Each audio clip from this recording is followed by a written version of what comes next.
I'm Andrew Wasson. Thanks for joining me for another one of my guitar blogs. It is Tuesday, July 26th, 2011.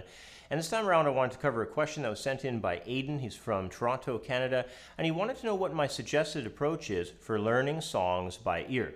Well, I'll start off by saying I'm a big believer that learning to play by ear should first of all be made a major priority in your outlook of being a solid musician. Now, in regard to developing this ability, I'd like to take the approach suggested by legendary guitar player and instructor Howard Roberts. See, he believed that playing by ear is best done through starting at a very simple level with only a few notes and starting without a guitar in your hands, so no guitar. And begin by singing notes that you want to discover on the fingerboard and then visualize, this is crucial, where they might perhaps be on the guitar neck. This may sound very bizarre, kind of different, a little bit trippy, but trust me, it really does work. You just have to be patient enough, be diligent, try it enough, and you'll start seeing results. And of course, when you're doing the visualization, like you've seen most likely with some of the other accelerated learning material that I put out on my Creative Guitar Studio YouTube channel, you've got to be very detailed. So when you're trying to think about where those notes may be that you're listening to, that small group, and remember, go with 2 or 3 notes only, think of where your fingers might have to go, like what strings the notes might be on, what fret the note might be on. And always keep focused on the sound. That is very, very important. Keep the sound of that note crystal clear in your mind. You'll find that this is one of the most difficult areas once you start hitting your favorite recordings to do some transcribing. Now, with your favorite songs, let's cover this a little bit. With your favorite songs, the process is still the same. Listen to only a few notes at a time. Use some audio editing software where you can zero in on the specific part of the song that you want to lift off the recording. And then sing the notes clearly. You don't have to do it out loud. You could if you want to, or you could also just do it in your mind.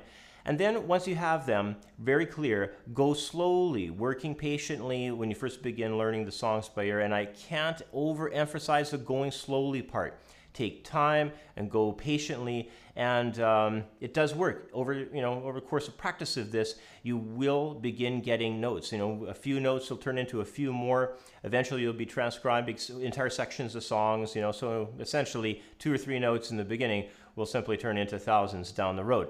Now, to take this to the next level, though, I've got to talk about this. Make sure that you take a point of learning where the notes are on your instrument. Know that that's a C, that that's a D. Know where all your A notes are, all your C sharps and F sharps, and all the tones. Get to know them very clearly on your fingerboard. And the best way to do that, you've probably heard me mention this before, is through music reading. Learning how to sight read music will really help you zero in on exactly where all the tones are on your guitar.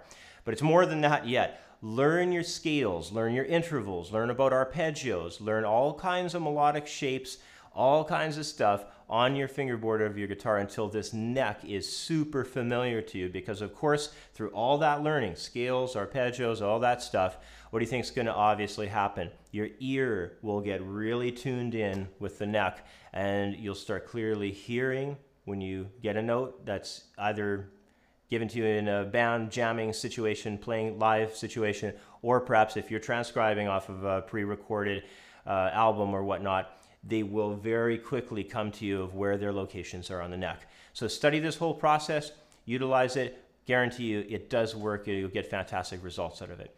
So anyway, that's about all the time that I have for today. Thanks for tuning in and watching and for sending in all the great questions. I'm getting loads and loads of questions these days. So if I don't reply to you, send your question in again. It probably just got swamped on the 35 or 40 emails that I'm getting every day. So be diligent with that, and eventually, I guarantee you, you will get in contact with me. It just might take a wee bit. Anyway, have yourself a great week, and I will catch up with you next time. Bye for now.